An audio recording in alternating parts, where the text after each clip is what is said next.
Sveiki! Norim Jums pristatyti vieną iš mūsų elektroninės prekybos integracijų, tai yra Shopify. Ką Jums reikia padaryti, kad galėtumėte atlikti integraciją ir taip lengvai išrašyti sąskaitas automatiniu būdu. Tai keliaujame į modulių sąrašą ir susirandame integraciją Shopify. Ją įdiegiame ir įdiegus reikalinga susikurti API raktą. Tai API raktą, kuriant įsivedate pavadinimą, savo galite parduotuvės ar kokį tik norit, kad jūs atskirtumėt, pasirenkame sąskaitų generavimą ir paspaudžiame sukurti. Sukūrus API raktą, jį nusikopijuojame ir keliaujame į jūsų Shopify'us admin paskyrą ir iš App Store programėlių parduotuvės įsidiegiame sąskaitą 123 programėlę. Susirandame per paiešką sąskaitą 123 Invoice 123 appsą, paspaudus jį įdiegiame ir nuo to momento jau pas jūs atsiras prie programėlių Invoice 123 integracija įskaips. Šiame žingsnyje reikalinga įkelti API raktą, kurio pagalba bus susijami nustatymai.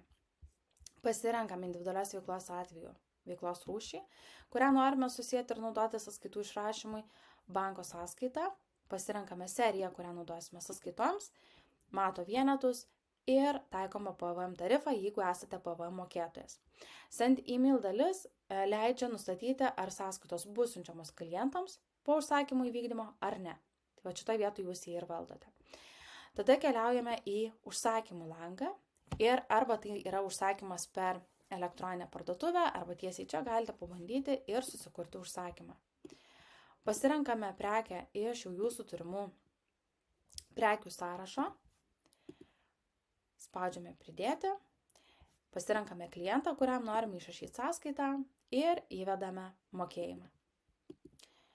Po apmokėjimo fakto bus sugeneruojama sąskaita, lygiai taip pat ir sukuriamas užsakymo numeris. Apačioje matysite visą informaciją apie užsakymo statusą. Labai greitų metu, kai po užsakymo sukūrimo sugeneruojama yra ir sąskaita faktūra, tai matysite šią informaciją tiek čia, tiek viršuje dešinėje pusėje. Jeigu taip nutiktų, kad sąskaita dėl tam tikrų ar nustatymų, ar ryšio sutrikimų nebūtų sugeneruojama, klaidą matysite čia ir bet kada galite kontaktuoti klientų aptarnavimo skyrių sąskaita 123. Ir kai tik tai sugeneruojama sąskaita, jūs ją matysite savo sąskaitų sąraše ir ji jau turės statusą apmokėta ir lygiai taip pat matysite sąskaitos faktūros pastabose Shopify užsakymo numerį, per kurį ir lengvai galėsite susijęti šiuos du įrašus. Tai tikimės, kad lengvai naudosite šią integraciją ir galėsime taip palengvinti jūsų apskaitos procesus. Tai gero naudojimo ir iki.